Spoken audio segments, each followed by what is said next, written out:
Hello everyone. हम BSc first sem का hydrocarbon में थर्ड यूनिट एल्केन्स पढ़ रहे थे। एल्केन्स में हमने उसका स्ट्रक्चर कैसे होता है और नॉमेनक्लेचर बता दिया। आज का टॉपिक है स्ट्रक्चरल आइसोमेरिज्म इन एल्केन। देखो बेटा, आइसोमर होते क्या है? जिनका मॉलिक्यूलर फॉर्मूला सेम हो लेकिन उनका स्ट्रक्चर डिफरेंट डिफरेंट होता है, उसको बोलते हैं हम आइसोमर। ठीक है, तो हम एल्केन में आइसोमर पढ़ रहे हैं, तो एल्केन में जो आइसोमर होता है उसमें चेन आइसोमेरिज्म पाया जाता है। चेन आइसोमेरिज्म का मतलब वो चेन में होते हैं। ठीक है, अब जैसे हम एग्जाम्पल लें,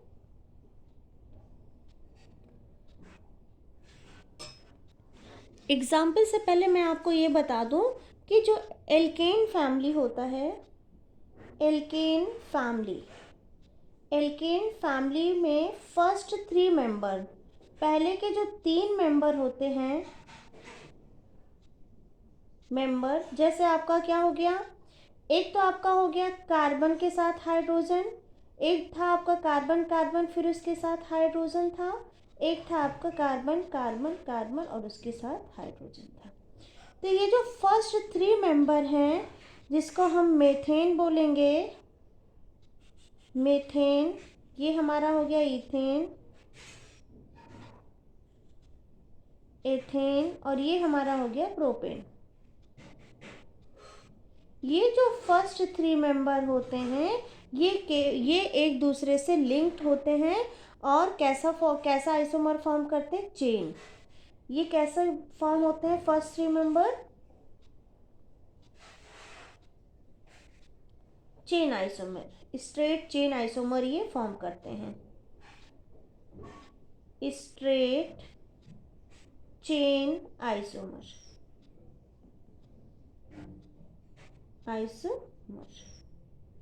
ठीक है। इसके बाद इससे जो नेक्स्ट मेंबर है, नेक्स्ट मेंबर मैंने बोला एल्केन फैमिली का जो फर्स्ट 3 मेंबर होता है, यहाँ पे मैं लिख लेती हूँ, फर्स्ट 3 मेंबर वो स्ट्रेट चेन आइसोमर फॉर्म करते हैं। उसके बाद जो नेक्स्ट मेंबर, जैसे आपका क्या हो गया, ब्यूटेन। ब्यूटेन का मॉलिक्यूलर फॉर्मूला क्या होता है बेटा? C4H10। ठीक है, ये क्या करेंगे, ये ब्रांच भी बना सकते हैं और चेन आइसोमर भी बना सकते हैं। तो इसमें ब्रांचिंग भी हो सकती है और ये स्ट्रेट चेन में भी पाए जा सकते हैं।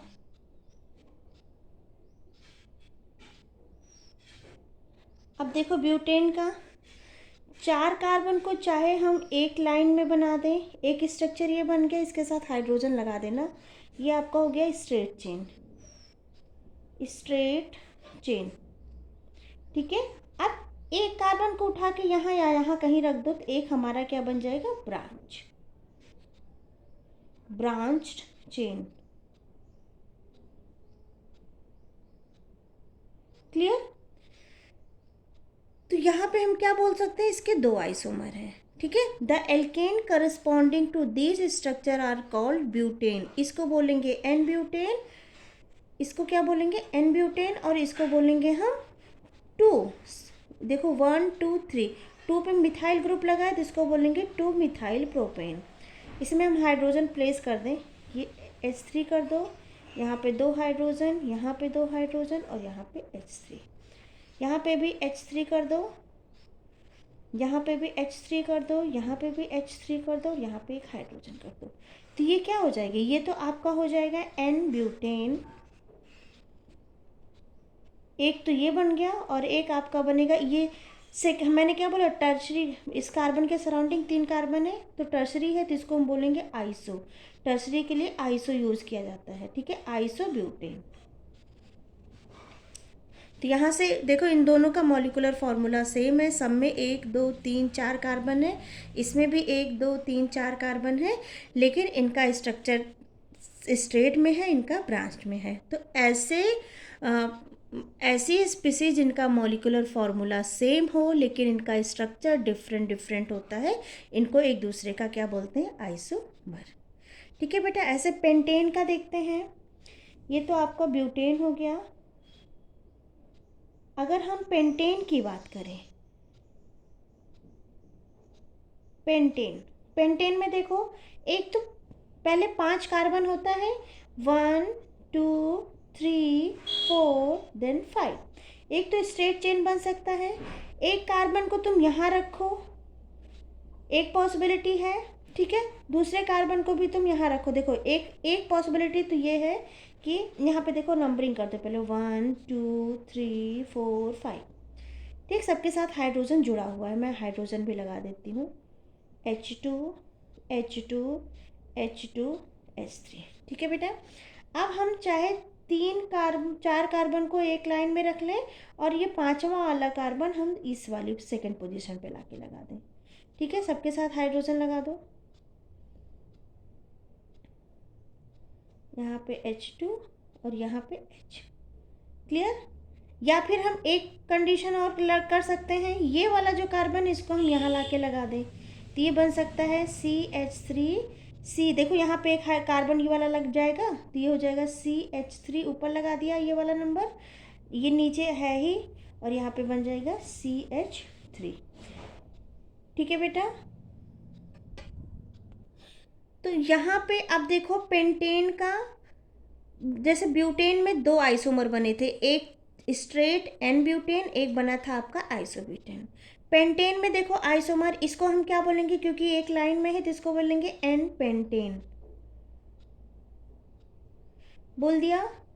अब इसको देखो, इस वाले को हम क्या बोलेंगे, कौन से पोजीशन पे है, 1 2 3 4, तो 2 पोजीशन पे क्या लगा, मिथाइल, तो इसको हम क्या बोल सकते हैं, 2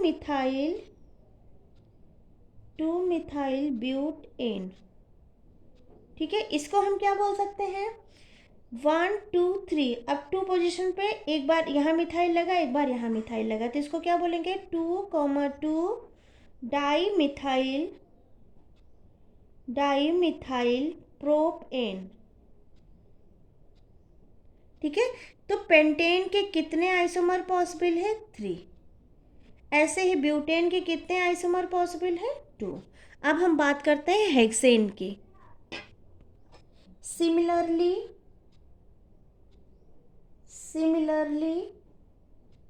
अगर हम क्या लें, हेक्सेन, सिमिलरली अगर हम हेक्सेन ले रहे हैं जिसका मॉलिक्यूलर फॉर्मूला होता है C6H14, इसके कितने आइसोमर होंगे, इसके 5 आइसोमर पॉसिबल है, ठीक है बेटा। कैसे, देखो पहले तो हम एन हेक्सेन बनाएंगे, 1 2 3 4 5 6, सबके साथ हाइड्रोजन लगा लो, H2 H2 H2 H2, तो ये बन गया आपका क्या, एन हेक्सेन, ठीक।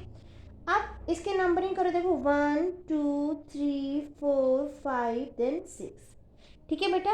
अब ये जो 6 वाला है इसको हम लाए सेकेंड पोजीशन पे, चाहे हम यहाँ लगाए चाहे यहाँ लगाए, कोई फ़र्क उससे नहीं पड़ता। तो हम एक पॉसिबिलिटी हमारी क्या हो सकती है, CH3, और इस सेकेंड वाले के नीचे हम एक CH3 लगा ले, 6 नंबर वाला, तो अब क्या हो जाएगा, CH2 और यहाँ पे CH3 हो गया, 1 2 3 4 5 देन 6 वाला हमने सेकेंड पोजीशन पे लगा लिया। तो ये हमारा एन हेक्सेन हो गया। अब सेकेंड पोजीशन पे मिथाइल ग्रुप लगा है, तो इसको हम क्या बोलेंगे, 2 मिथाइल, ये मिथाइल हो गया, तो कितने बचे, पेंट एन, एक स्ट्रक्चर हमारा ये बन गया। दूसरे स्ट्रक्चर में हम क्या कर सकते हैं, ये तो फर्स्ट हो गया, ये सेकेंड हो गया। अब हम थर्ड वाले में क्या कर सकते हैं, ये इस मिथाइल ग्रुप को हम यहाँ लगाएंगे तो सेम यही बनेगा, लेकिन इस मिथाइल ग्रुप को जब हम यहाँ लगाएंगे तो अलग स्ट्रक्चर बनेगा। बात को समझो, अगर इस मिथाइल ग्रुप को हम इस वाली पोजीशन पे लगाएंगे तो नंबरिंग करेंगे तो यहाँ से भी ये 2 मिथाइल ही आएगा, तो ये दोनों तो सेम हो गए, इसलिए आइसोमर नहीं बनेगा, स्ट्रक्चर डिफरेंट बनाना है। इसलिए अगर इस मिथाइल को हम इस पोजीशन पे लाते हैं तो हमें एक नया आइसोमर मिलेगा, ठीक। तो ये बन जाएगा CH3 CH2। अब थर्ड पोजीशन पे हम लगा रहे हैं मिथाइल ग्रुप्स, ठीक है। और यहाँ पे हमारा क्या है, CH 1 2 3 4 5, 1 2 3 4 देन 5 है, ठीक है बेटा। तो इसको हम क्या बोलेंगे, 3 मिथाइल पेंटेन। फोर्थ नंबर आ जाओ, एक स्ट्रक्चर और इसका बन सकता है, कैसे,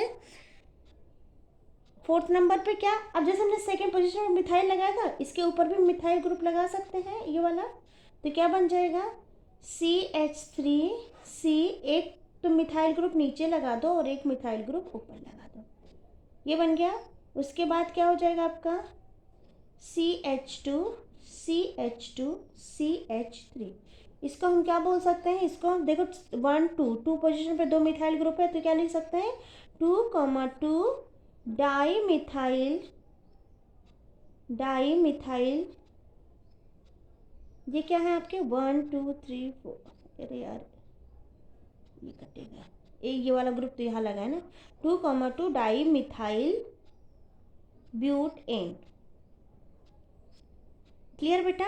अब यही पोजीशन यहाँ पे भी पॉसिबल है, मतलब एक बार हम 2 पे लगा दें, एक बार हम 3 पे लगा दें, तो एक स्ट्रक्चर हमारा क्या बन के आ सकता है, फिफ्थ नंबर देखो, फिफ्थ नंबर हम क्या लगा सकते हैं, CH3, एक बार हम मिथाइल ग्रुप सेकेंड पोजीशन पे लगाएं और एक बार हम मिथाइल ग्रुप को थर्ड पोजीशन पे लगाएं, ये क्या हो जाएगा 1 2 3 4 5 और ये 6, ठीक है। यहाँ भी CH रहेगा, यहाँ भी CH रहेगा, तो इसको क्या बोल सकते हैं, 2,3 क्या हो जाएगा, डाई मिथाइल ब्यूटेन, ठीक है। अब इसके अलावा और कोई स्ट्रक्चर इसमें पॉसिबल नहीं है, तो ये हेक्सेन का हो गया। हेक्सेन में कितने आइसोमर पाए जाते हैं, 5, ठीक है। तो मैंने आज आपको क्या बताया, आइसोमेरिज्म में क्या होता है बेटा, जो हाइड्रोकार्बन का फर्स्ट 3 मेंबर होता है, मतलब जिसमें हमारा मीथेन, इथेन और प्रोपेन आता है, ये स्ट्रेट चेन फॉर्म करते हैं, लेकिन फोर्थ पोजीशन ब्यूटेन से लेके फर्दर आगे तक जितने भी हाइड्रोकार्बन्स हैं, ये चेन में भी रहते हैं और ब्रांच में भी रहते हैं।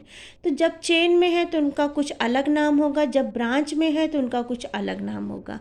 अब चेन और ब्रांच पोजीशन के बेसिस पे जो ब्यूटेन होता है उसमें 2 आइसोमर होता है, पेंटेन में 5 आइसोमर होता है, ब्यूटेन में 2 आइसोमर होता है, उसके बाद पेंटेन में आपका 3 आइसोमर होता है और हेक्सेन में आपके 5 आइसोमर होते हैं। तो आई होप आपको ये समझ में आया होगा। अब हम बात करते हैं, देखो नॉमेनक्लेचर मैं आपको नहीं पढ़ा रही हूँ, नॉमेनक्लेचर मैं आपको समझा देती हूँ, बाकी मैं पढ़ाऊँगी नहीं, क्योंकि नॉमेनक्लेचर आप 12th क्लास में पढ़ चुके हो। तो जैसे हमारे पास ये बुक है, देखिए बुक में देखो नॉमेनक्लेचर की बात करें तो यहाँ पे है आपका ये एक स्ट्रक्चर दिया है, फॉर्मूला दिया है, ठीक है। अब इसमें नंबरिंग के लिए हम हमेशा लॉन्गेस्ट चेन यूज़ करते हैं, ठीक है। तो लॉन्ग और ब्रांचिंग, जिसमें ब्रांचिंग भी अच्छी खासी हुई हो, वो चेन हम क्या करते हैं, यूज़ करते हैं। तो नंबरिंग वगैरह आपने 12th क्लास में सीखा हुआ है। हम देखते हैं एग्जाम्पल से, जैसे ये हमारे पास एग्जाम्पल है, ठीक है। अब हमें इसमें सबसे पहले लॉन्गेस्ट चेन चूज़ करना पड़ेगा। तो लॉन्गेस्ट चेन चूज़ करने के लिए हम क्या करेंगे, देखो इसमें लॉन्गेस्ट चेन कहाँ से, यहाँ से करेंगे तो 4 कार्बन आ रहा है, यहाँ से करेंगे तो 6 कार्बन आ रहे हैं, 1 2 3 4 5। ये अगर हम 1 2 3 4 5 करते हैं तो बेटा देखो थर्ड पोजीशन पे एक मिथाइल ग्रुप लगा है और फोर्थ, एक सेकेंड, इसको ऐसे ना लेकर, ये 5 यूथ हुआ ना, यहाँ से अगर हम ले, ये 5 मान ले, इसको 5 मान लो, इसको 6 मान ले, तो यहाँ से यहाँ तक, ये जो है यहाँ से यहाँ तक, ये हमारी एक लॉन्गेस्ट चेन मिल रही है, हमने बताया है ये 12th क्लास में आप पढ़ भी चुके हैं। सबसे पहले हम लॉन्गेस्ट चेन चूज़ करते हैं। तो 1 2 3 4 5 6 लॉन्गेस्ट चेन चूज़ कर लिया। अब देखो थर्ड पोजीशन पे मिथाइल ग्रुप लगा है, फोर्थ पोजीशन पे मिथाइल ग्रुप लगा है। तो इसका जो आईपीएससी नेम हो जाएगा वो क्या हो जाएगा, 3,4। अब एक मिथाइल ये डाई मिथाइल, और कितना है, हेक्सेन, मतलब 6 कार्बन है तो हेक्सेन हो जाएगा। ऐसे इसका देखो बेटा, इसमें भी लॉन्गेस्ट चेन चूज़ करो, 1 2 3 4 5 6, ये लॉन्गेस्ट चेन हमने चूज़ कर लिया। अब इसमें देखो नंबरिंग 1 2 3 फोर्थ पोजीशन पे ब्रांच आ रहा है, इधर से नंबरिंग करेंगे तो सेकंड पोजीशन पे, तो नंबरिंग हमारी इधर से होगी 1 2 3 4 5 6। इसको हम क्या लिख सकते हैं, देखो पहले यहाँ मिथाइल है फिर इथाइल है, ठीक है। लेकिन अगर हम अल्फ़ाबेटिकली ऑर्डर देखें तो एम पहले आता है, ई पहले आएगा, एम बाद में आएगा। तो हम क्या लिखेंगे, 3 इथाइल 2 मिथाइल, फिर उसके बाद क्या हो जाएगा, हेक्स एन। क्लियर बेटा। ऐसे ही इसमें लॉन्गेस्ट चेन चूज करो, लॉन्गेस्ट चेन इसमें क्या हो जाएगी, 1 2 3 4 5 हो जाएगी। अब नंबरिंग अगर इधर से करेंगे तो एक मिथाइल ग्रुप है, इधर से करेंगे तो 2 मिथाइल ग्रुप है। तो नंबरिंग हम कहाँ से करेंगे, हम यहाँ से करेंगे। तो ये 1 हो गया, ये 2 हो गया, ये 3 हो गया, ये 4 हो गया, ये 5 हो गया।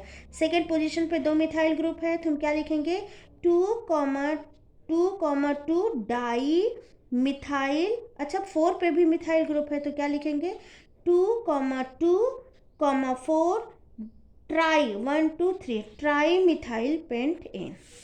ऐसे इसका नॉमेनक्लेचर देखो बेटा, इसमें क्या हो जाएगा, लॉन्गेस्ट चेन सबसे पहले देखते हैं, 1 2 3 4 5 6 7 8, सबसे लंबी चेन यही होगी, ठीक है। अब यहाँ पे इधर से नंबरिंग करेंगे तो ये सेकेंड पोजीशन पे मिथाइल ग्रुप, उसके बाद थर्ड फोर्थ पोजीशन पे भी एक ग्रुप आ रहा है, इधर से 1 2 3 4, यहाँ पे भी वही चीज़ है, ठीक है। तो हम नंबरिंग किधर से भी कर सकते हैं, हम इधर से भी नहीं, यहाँ पे तीसरे नंबर 1 2 थर्ड नंबर पे ग्रुप आ रहा है, यहाँ पे सेकंड नंबर पे आ रहा है, तो हम नंबरिंग इधर से करेंगे। तो क्या हो जाएगा, 1 2 3 3 4 5 6 7 8, ठीक है। अब देखो 2 पे मिथाइल ग्रुप है और 6 पोजीशन पे मिथाइल ग्रुप है, उसके बाद आइसोप्रोपाइल ग्रुप है आपकी फोर्थ पोजीशन पे। तो हम क्या लिखेंगे, 2,6 डाई मिथाइल, फिर 4 आइसोप्रोपाइल ऑक्टेन। Clear nomenclature. बेटा ये हम नहीं पढ़ाने जा रहे बिकॉज आप लोग 12th क्लास में पढ़ चुके हो, मैं जस्ट रिवीजन करा रही हूँ। अब आओ देखो सेकेंड एग्जाम्पल में क्या दिया है, right the structural formula and IPSC name of various compound possible with the molecular formula C6H14। अब C6H14 है, इसके कई मॉलिकुलर स्ट्रक्चर हम बना सकते हैं। पहले तो क्या करें, हम कार्बन को एक लाइन में बना लें, इसको एन हेक्सेन बोला गया, यहाँ पे हमने बनाया हुआ है, अभी हमने हेक्सेन का आइसोमर बताया था, वही बनाना है आपको। तो एक बार हमने सेकेंड पोजीशन पे मिथाइल ग्रुप लगा दिया, एक बार हमने सेकेंड और थर्ड पोजीशन पे मिथाइल ग्रुप लगा दिया, एक बार हमने क्या किया, सेकेंड पोजीशन पे ऊपर नीचे मिथाइल ग्रुप लगा दिया। तो 1 2 3 4, अभी 2 स्ट्रक्चर इसके और पॉसिबल हैं, ये वही आइसोमर है एन हेक्सेन वाला जो मैंने अभी आपको बताया।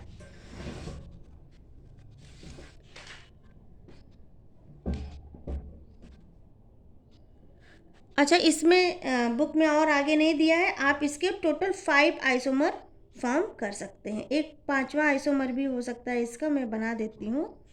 वो हो जाएगा आपका, ये सेकंड पोजीशन पे, थर्ड पोजीशन, एक 5th आइसोमर भी बना लो, ये आपका हो जाएगा बेटा CH3, फिर CH2, फिर CH3, CH2 और CH3।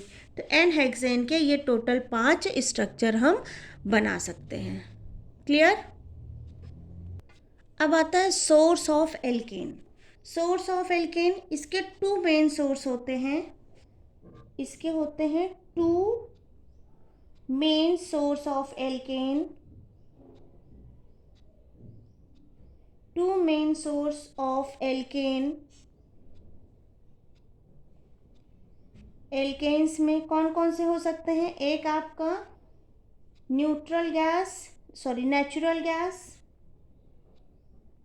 गैस से हम इसको ऑब्टेन कर सकते हैं। एक होता है पेट्रोलियम, ठीक है। दोनों ही सब्सटेंस में जनरली क्या होते हैं? ये दोनों ही अंडरग्राउंड में डिपॉजिट होते हैं। नेचुरल गैस में करीब 80% आपका क्या होता है? मीथेन, ठीक है। 10% आपका इथेन होता है और बाकी rest mixture of higher hydrocarbon, rest of higher hydrocarbon.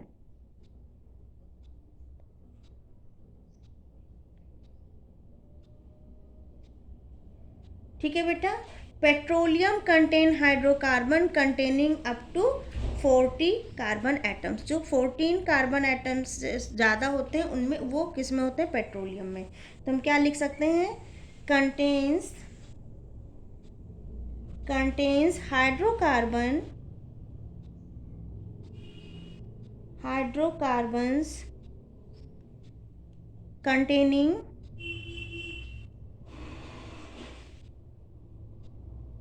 containing up to 40 carbon atom. I hope आपको ये लेक्चर समझ में आया होगा। सभी स्टूडेंट इसको कॉपी में कर लेंगे और कल क्लास में लेके आएंगे। Thank you.